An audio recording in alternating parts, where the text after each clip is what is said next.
Hello friends, I won't take much of your time. I just ask you to subscribe to the channel and like this video. Thank you. There's a specific kind of silence that falls over a room when something goes wrong. Not the dramatic kind you see in movies, not the sudden crash of a wine glass or someone shouting, but a quiet, stunned stillness, like air that's been sucked out, and everyone's lungs are just a little too full to let out what they're holding. That's the silence that wrapped around the long dining table in my mother's favorite restaurant the moment I reached into my purse and pulled out the envelope. Until that second, the night had been moving along like a Hallmark commercial. Dimmed lighting, glimmering wine glasses, forks scraping on bone-white plates, and my mother Helen holding court at the head of the table like she always did. Red lipsticked and ageless, wearing the same smug look she wore every time she was surrounded by people who adored her, feared her, or at the very least didn't dare cross her. I was used to watching her from the side of rooms, smiling when it was time to smile, nodding when expected, waiting for that fleeting glance of approval that never quite came. But tonight, I didn't need her approval. I came prepared for something else entirely. It started about an hour into dinner. We'd just finished the second course, some tiny, overpriced fish that was probably flown in from a European coast that no one at the table could pronounce. My sister Rachel was glowing, as usual, seated right next to Mom, wearing some gold chain that I'm pretty sure was worth more than my car. She was telling some story about her new venture capital fund, the same kind of flashy nonsense that made Mom beam with pride. Everyone laughed, even the waiter who probably didn't understand half of it. And then, in that loud, overly rehearsed way that Mom always used when she wanted to make a moment unforgettable, she stood up, raised her glass, and said the words that still ring in my ears like a slap. "I just want to take a moment," she began, clutching her wine glass like a scepter, "to toast the child who actually did something with her life." Her eyes flicked toward Rachel with a glowing kind of reverence, as if she were proud to admit it out loud. "To my brilliant daughter, Rachel, may you keep shining bright and making this family proud." There was laughter, real audible laughter from a few cousins, one uncle, even Rachel herself, who modestly tried to wave it off while clearly soaking up every second of it. Someone clinked their glass too hard against hers. The waiter laughed again, and I just sat there, staring, chewing a piece of asparagus that had suddenly turned to cardboard in my mouth, my stomach quietly twisting in ways I hadn't felt since I was 16, and found out Mom paid for Rachel's apartment while I was scraping together tips to pay off my student loans. And as I sat there, nodding like some extra in a movie where everyone else got a script, I realized this was it. This was the moment. I stood up, not fast or angry or theatrical, but slow and deliberate, like I was just heading to the restroom or stepping outside to take a call. Except I wasn't. I walked behind my mother's chair, leaned over, and placed the envelope right next to her wine glass. She glanced at it with a curious, almost amused expression, her lips still twisted in that condescending smile. I let the silence grow just long enough, then leaned in, my voice calm, low, and clear enough for everyone to hear. "Strange," I said, tilting my head just slightly. "Since this subpoena has Rachel's name on it." The room cracked, not with sound, but with attention. Every eye darted toward the envelope, toward me, then back to my mother, whose fingers twitched on the stem of her glass so hard I thought it might snap. Her smile faltered, just a fraction, and for the first time in my adult life, I saw confusion flicker across her face. Rachel sat frozen, her mouth open mid-laugh, eyes shifting between me and the table like she was trying to calculate what was happening. It was the first time in years I had everyone's attention, not because I was making a scene or because I needed validation, but because I'd flipped the damn script. The invisible daughter had just become the lead. Now you might be wondering what the hell kind of person brings a subpoena to their own mother's birthday dinner. And maybe you're judging me a little, thinking it's petty, theatrical, cruel. That's fine. But let me ask you something. Have you ever sat across from people who smile at your pain like it's an inconvenience? Have you ever been thanked for showing up while someone else is celebrated for existing? Because if you have, then maybe, just maybe, you'll understand why I did what I did. This wasn't just about a dinner. This wasn't about jealousy or spite or any of those words people like to toss around when they don't know the whole story. This was about years, decades, of being made to feel like a placeholder in my own family. This was about the money my father left for both his daughters that somehow ended up funding Rachel's third failed business, while I was left with promises and IOUs. This was about my mother looking me in the eye 6 months ago and saying, "You're just not the type of person people invest in." So I invested in myself. I took my time. I did the research. I followed the trails she thought I wouldn't find. I had help, legal help, moral support, even a few people from Rachel's own past who were more than willing to talk once they realized she couldn't buy their silence anymore. And when I had everything in place, when the documents were signed, when the evidence was secure, when the first court date was set, I waited for the right moment. And this dinner, this smug little soiree of pretense and backhanded compliments, it was perfect. I didn't need to shout. I didn't need to explain myself or justify what I was doing. I just needed to be seen. And when that envelope hit the table, I was. No one laughed after that. Not even the waiter. But the best part? That was just the beginning. You don't really notice the moment you become invisible to your own family. Not at first, not when you're young and still desperate for their affection, for their pride, for some sign that you matter in the same way your sibling does. But it creeps in slowly, like water under a floorboard, seeping and spreading until one day you realize you've been standing in a quiet rot for years. I used to think it was something I did or didn't do. Maybe I wasn't loud enough. Maybe I didn't sparkle the way Rachel did. Maybe I didn't know how to sell myself or talk in polished bullet points about returns and growth forecasts and exit strategies. But somewhere around my late 20s, it hit me. I could have built a damn rocket with my own hands, and my mother still would have found a way to ask if Rachel had thought about investing in the aerospace sector. From the outside, our family probably looked like some picture-perfect suburban success story. 2 daughters, big house in Maryland, tennis club memberships, a father who worked his ass off in insurance, and a mother who knew how to organize a fundraiser that made the front page of the local paper. But if you looked closer, if you were the kind of person who noticed who set the table and who got asked to just run out and grab a few more bottles of Pinot, you'd see what I saw. A hierarchy carved so deep into the bones of our family that questioning it felt like sacrilege. Rachel, with her polished charm and boardroom confidence, was always the crown jewel. I was the afterthought, the one who made herself useful in all the ways that didn't make headlines. And the thing is, I didn't resent it at first. I thought if I just worked harder, if I stayed out of trouble, if I was dependable and helpful and loyal enough, maybe that light would find its way to me. It never did. I remember when Dad got sick, stage 4 pancreatic cancer, which moved fast and without mercy.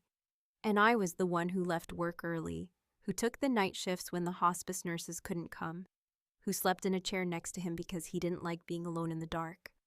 Rachel showed up for the photo ops, the occasional weekend visit when Mom insisted, but when the real ugly work of dying settled in, it was me and Dad and the hum of machines. When he passed, Mom gave a eulogy that mentioned how strong Rachel had been during this tragic time, and all I could do was sit in the second pew and wonder if grief had made her forget who actually held his hand when he went cold. Then came the will. Dad, bless him, had tried to be fair. The estate was to be split 50-50, even down to the investment accounts he'd quietly built up over the years.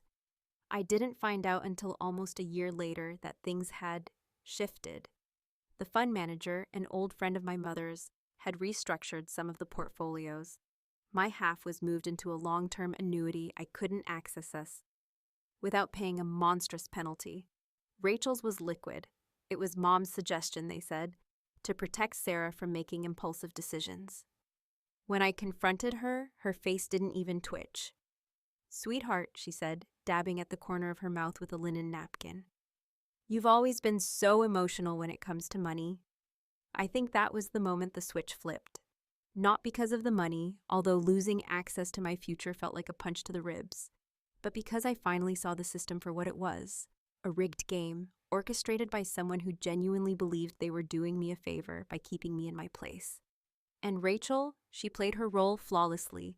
She called it a misunderstanding, offered to help me out with a loan, as if the money was hers by right, and she was being gracious enough to trickle some down my way. That smug generosity, that performative concern, it lit something in me that didn't go out. So I started watching, not obsessively, not like some bitter sibling peeking through the blinds, but methodically. I looked into Rachel's business dealings, her startups that seemed to come and go like seasonal fashion lines, the investment firm she launched with much fanfare and then quietly folded 2 years later. I paid attention to the whispers at family functions, the former partners who disappeared, the lawsuit that was settled out of court and never spoken of again. And then I found something, a thread. A man named Douglas Harrington, a retired engineer from Arlington who'd invested almost $100,000 into Rachel's second real estate fund. I called him just to ask a few questions. What he told me made my stomach turn. He'd been promised a 10% return. Instead, the money vanished into development fees and unexpected overhead. When he asked for his investment back, he was told it was lost in restructuring. And here's the kicker. He'd spoken to my mother during the initial pitch. She vouched for Rachel, told him it was a family-run operation with full transparency. He trusted her. I hung up the phone and stared at the wall for a long time. That's when the plan started to take shape. I wasn't just going to confront them, I was going to expose them. But before that, I had to become someone they'd underestimate. I had to keep playing the quiet, sensible daughter who showed up with flowers on birthdays and offered to help with dishes. I had to be invisible a little longer. They had no idea the ghost at the table had come back with a plan, and they sure as hell didn't see what was coming next. There's a particular kind of satisfaction that comes not from shouting someone down or exposing them in a fit of righteous fury, but from quietly, methodically building something so solid, so surgically precise, that by the time they realize what's happening, it's too late to scramble, too late to bargain, and far, far too late to lie their way out. Revenge, when done right, doesn't roar. It waits in silence, gathering details like a spider gathers threads, weaving a web not meant to catch just any prey, but designed specifically for the one who's been walking over you for years, with perfectly manicured feet and a smug little smile. That's what I built over the course of 22 months, 6 days, and several hundred hours of unpaid, emotionally expensive labor. A trap. I didn't know what I was looking for at first. I didn't even know if there would be anything to find. But something in the way my mother waved off that investment misunderstanding, and the ease with which Rachel explained away the missing funds told me, deep in my gut, that this wasn't just a one-time screw-up. No, this was a pattern. This was a family business of illusions, propped up by charisma and cash flow from people too polite or too intimidated to demand answers. And that's the thing about people like Rachel. They thrive not because they're brilliant, but because they know how to weaponize perception, how to say just enough, how to smile in a way that makes you feel stupid for asking questions. But I'd spent a lifetime listening to half-truths dressed up as kindness, and I'd had enough. It started with bank statements, not mine, of course, but Rachel's, or rather the ones I accessed through a mutual acquaintance who used to date her back when she was still pretending to be into humble men. He was a tax attorney, sharp as hell, and still holding a little bitterness from how she dumped him for someone flashier. I didn't even have to ask him to dig. I just mentioned what had happened to my inheritance and let the silence stretch. A few days later, he emailed me a spreadsheet that nearly made me sick. Transfers between shell LLCs, consulting fees paid to companies with no websites, checks written to marketing firms that didn't exist on any registry. It wasn't just shady, it was criminal, or damn close to it. But even then, I knew a paper trail alone wasn't enough. People like Rachel always have explanations. It's just creative accounting, or typical startup overhead, or temporary restructuring. I needed more, so I made it personal. I started attending local investor meetups where Rachel had once been a keynote speaker. I asked questions, small ones at first, innocent, curious, supportive even. It's amazing how much people will say when they think you admire someone they know. I spoke to a woman named Claire who'd sunk 60 grand into Rachel's first real estate fund.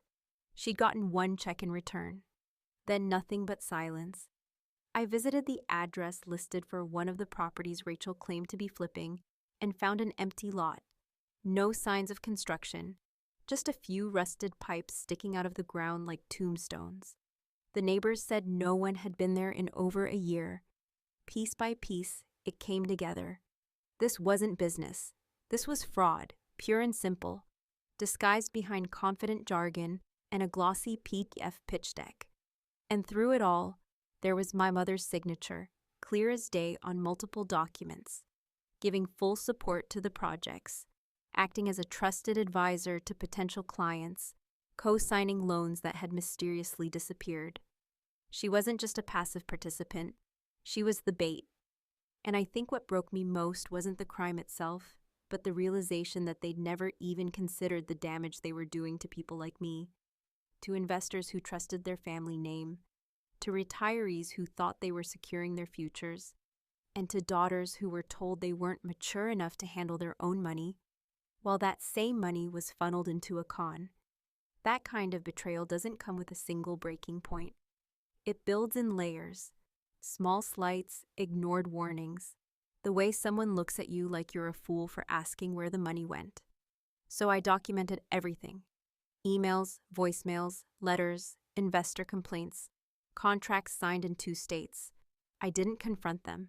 I didn't flinch at birthday dinners or skip family holidays.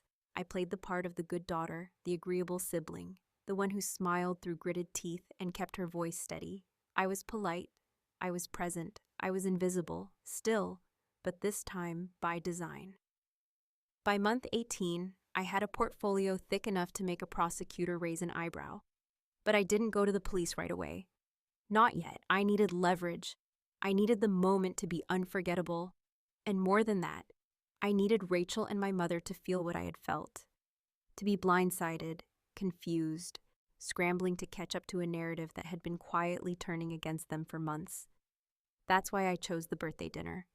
Because there's nothing quite like smiling over dessert and wine, surrounded by people who think you've won at life, only to realize someone else has just rewritten your ending. And if you're wondering whether it felt good, if watching Rachel's smile freeze and Mom's hand tremble gave me any kind of sick satisfaction, the answer is yes, it did. But the best part? They still didn't know just how deep the knife would twist. It's a strange thing, realizing that your worst suspicions about the people you were told to trust the most aren't just bitter exaggerations or emotional overreactions born of some childhood slight you never quite let go of, but rather are cold, tangible truths that, once uncovered, stand so solid and undeniable that no amount of polite deflection or glossy family nostalgia can make them go away. That realization came to me not in a dramatic confrontation or a shouted argument behind closed doors, but in the subtle unraveling of expressions and body language around that dinner table, as the envelope sat like a live wire next to my mother's wine glass, and Rachel, for once in her life, had nothing rehearsed to say. After I laid the subpoena down, I didn't speak again. I simply sat back in my chair and picked up my water glass with both hands, steady and deliberate, like someone observing a room they were no longer a part of. The silence, as thick and awkward as a wool blanket in July, stretched into something brittle, until finally Rachel let out a small, disbelieving laugh, sharp and hollow and meant to signal control, but her voice cracked halfway through, and for the first time, I saw something beneath her surface. Fear. She reached for the envelope like it was a joke, like this was some twisted birthday prank that would end with everyone laughing and another round of cocktails. But when she opened it, when her eyes scanned the pages inside, and her hand instinctively clutched the back of her chair as if bracing for a fall, the room changed. "What the hell is this?" she finally asked, her voice just a bit too high, just a bit too shrill, betraying the calm she was trying to project. She was looking at me, but I didn't answer. I didn't need to. She turned to our mother next, like a child reaching for reassurance. Mom? But Helen, elegant, ever composed, queen of appearances, wasn't looking at the envelope. She was looking at me, and something in her face had shifted. Not panic, not even shock. It was closer to calculation, the kind of mental filing through past events to determine what I knew, how I knew it, and just how bad this might be. She didn't ask what it was, she didn't feign confusion. That was the first clue.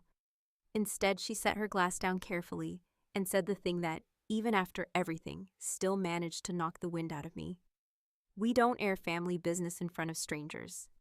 That one sentence, spoken with the quiet command of someone who'd spent her life making decisions behind closed doors and expecting no one to question them, pulled the whole room into a tighter, more dangerous kind of silence. My uncle looked away. My aunt shifted in her seat. One of the cousins made an awkward joke about needing another drink, but no one laughed this time. Because now it was clear. This wasn't just about Rachel. This wasn't just about some shady business deals or a few angry investors. This was about Mom and how deep she was in. I leaned forward slightly, not to gloat, not to press, but because I wanted her to see that I knew. You vouched for her, Atta, I said, my voice steady, almost conversational, the way you might mention someone forgot to turn off the stove. Signed documents, spoke to investors, promised transparency. My mother didn't deny it. She didn't try to explain it away.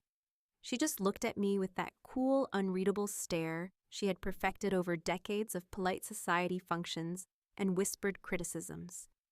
You have no idea what you're doing, she said. But I did, and more importantly, I knew exactly what she had done. The thing about trust is that once it's broken, it doesn't just disappear quietly. It festers, it mutates. It starts to infect every memory, every gesture, every moment you once thought was pure. And in that moment, I saw every forced compliment, every backhanded encouragement, every conversation where she dismissed my concerns as melodrama, as part of a bigger picture she never once let me in on. She hadn't just enabled Rachel, she had actively participated, smiling all the while, spinning it as love and support and family loyalty. But this wasn't loyalty. It was a partnership built on fraud. And yet, even then, part of me still wanted her to deny it, to say I'd misunderstood, to play the fool, if only so I could cling to the fiction that my mother hadn't knowingly betrayed me. But she didn't. She stayed silent. Rachel, on the other hand, wasn't built for silence. This is insane, she snapped, the fear now giving way to the kind of performative anger that had always worked for her in boardrooms and awkward conversations with ex-boyfriends. You're ruining everything because you can't stand not being the center of attention for once? I didn't flinch. I'm not the one who stole from half a dozen retirees, I said. And I'm not the one who used her own mother as bait to make it all look legitimate. That hit home. Rachel went pale, and even Mom finally blinked. The table was done. Conversations halted. The dinner was over, but I wasn't. Because as much as that envelope had been the beginning of the fallout, it wasn't the end of my plan. It wasn't even the most painful part. That was still to come. And they had no idea just how far I was willing to go. I didn't just want them to feel exposed. I wanted them to know what it felt like to be erased. There is something curiously hollow about victory when it's silent, when there are no cheers, no applause, no triumphant music swelling in the background, but instead only the soft hum of an old refrigerator and the clink of a cheap wine glass against the edge of a chipped kitchen table. And that was exactly where I found myself. 1 week after the dinner that detonated our family mythology like a bomb with a long, meticulously hidden fuse. Sitting alone in my modest one-bedroom apartment, half a bottle of Bargain Merlot in front of me, and the only soundtrack to my so-called justice being the occasional creak from the upstairs neighbors or the dull rhythm of my own heartbeat in my ears.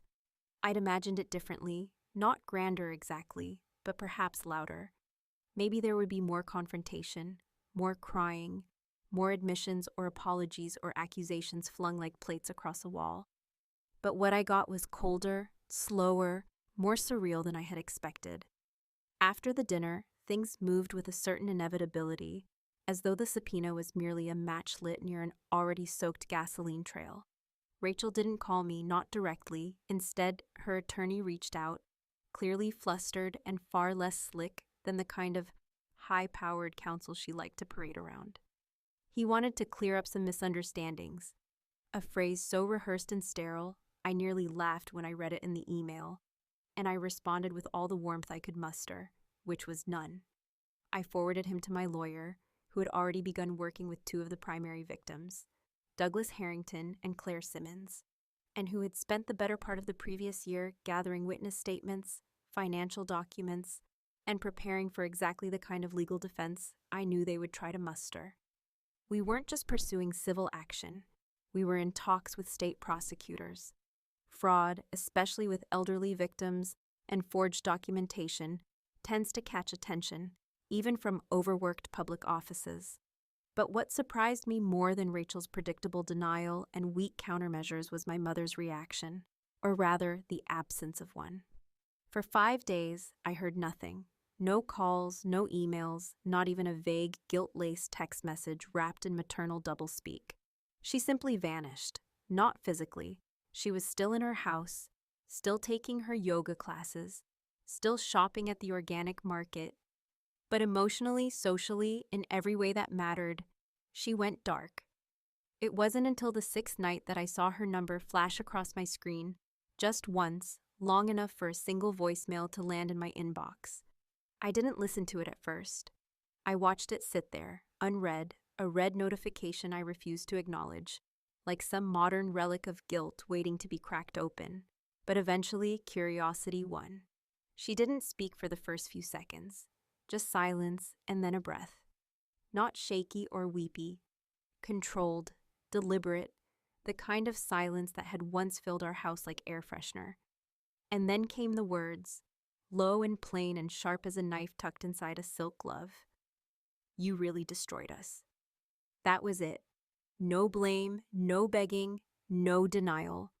Just those 5 words spoken with the weight of a woman who finally understood that her empire of appearances had crumbled, and that the person she never saw coming, the daughter she had groomed to play second place, was the one who lit the match. And maybe that should have filled me with a sense of triumph, of long-awaited retribution, of poetic justice delivered not with cruelty, but with clarity. But what I felt instead was something messier, something that didn't fit neatly into the narrative of revenge or redemption. Because the truth is, even after everything, there was a part of me, small and stubborn and painfully human, that still wanted her to say something else. I wanted her to say she was sorry. I wanted her to admit it. I wanted her to recognize what she had done, not just to me, but to everyone she had smiled at while leading them toward financial ruin under the guise of maternal confidence. But she didn't, and I knew she never would. Rachel, predictably, tried to settle out of court. She offered a deal that involved paying back a fraction of what she owed, provided the victims signed non-disclosure agreements, and dropped all charges. But this time, she miscalculated. People were angry, people were loud. And I had been waiting a long time to be heard. With the help of my attorney, we declined the settlement and instead leaked key documents to a local investigative journalist with a solid reputation and a history of going after white-collar fraud. Within a week, the story was front-page news in the Sunday edition of the Baltimore Ledger. Family ties and financial lies, the downfall of a suburban power duo.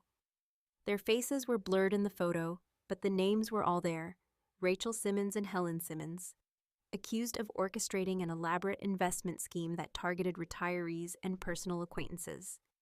The article didn't pull punches. I got a lot of phone calls after that, from cousins I hadn't heard from in years, from a former high school teacher who remembered me as the quiet one, even from one of Rachel's old business partners, who wanted to testify in court if it came to that. Not one of them blamed me. Not one of them asked if I'd gone too far. But I still did. I asked myself every night, was this justice, or was it just vengeance dressed in legalese? Had I done what needed to be done, or had I burned down the house just because I was tired of living in its shadow? I poured myself another glass of wine, cheap but honest, and raised it toward the ceiling, not out of celebration, not out of joy, but because some part of me still wanted a ritual, a moment of closure, even if it was only symbolic. To the daughter, I whispered, who actually did something. The words didn't feel as satisfying as I thought they would. They felt sad, they felt heavy, but they also felt real. And maybe that was enough, because the truth, the one I had chased, uncovered, weaponized, had set me free. But it had also left me alone.